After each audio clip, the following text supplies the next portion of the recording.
Nagluto ako ng nabe. Agoy, ang sarap. Ito yung pinakagusto ko talaga. Ang puro gulay.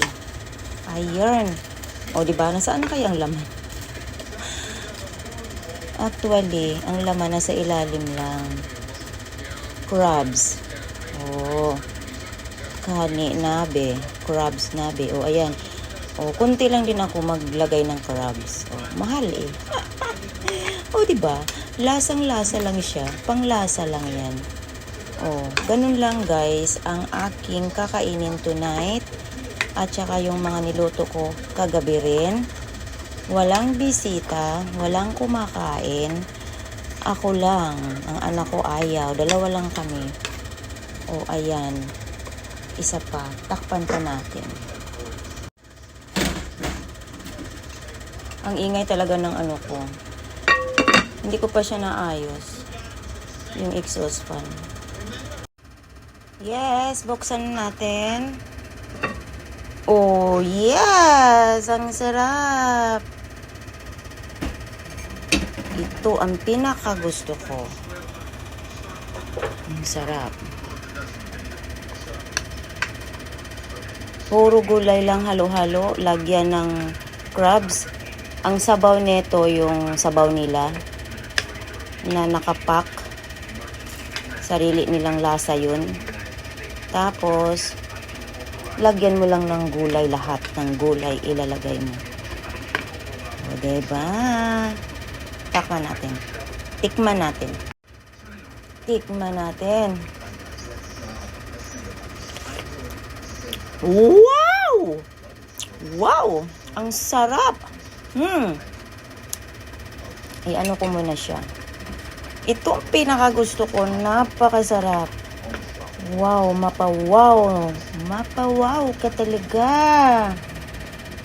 Luto pa natin konti. Ayoko kasi yung malanta. Pero kailangan niya talagang lumambot. Palambutin natin. Ay, ang sarap guys. Kain na tayo guys ha. Ready to serve na to. Isi-serve ko na.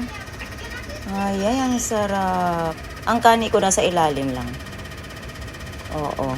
Ang sarap ng lasa niya guys.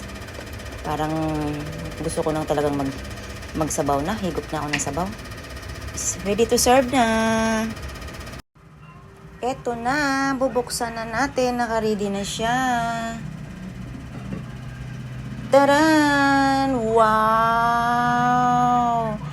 Ang sarap! Ang sarap, guys!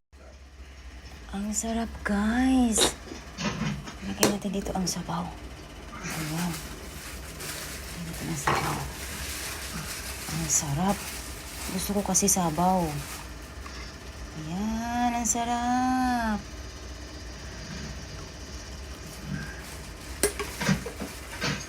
Ayan. Gusto ko guys, kakain ako nang nakakonsentrate ako. Hihigopin ko ang sabaw. Ang sarap ng sabaw ng crabs niya. So, ito yung pinakagusto ko. Ayan. Kakain na tayo guys. Oh yes. Oh. Oh yes, ang sarap. Oh, diba? Tapos ito, hindi pa siya na wala pang humawak. Ayan, kakainin ko na. Okay, kain na tayo. Happy New Year!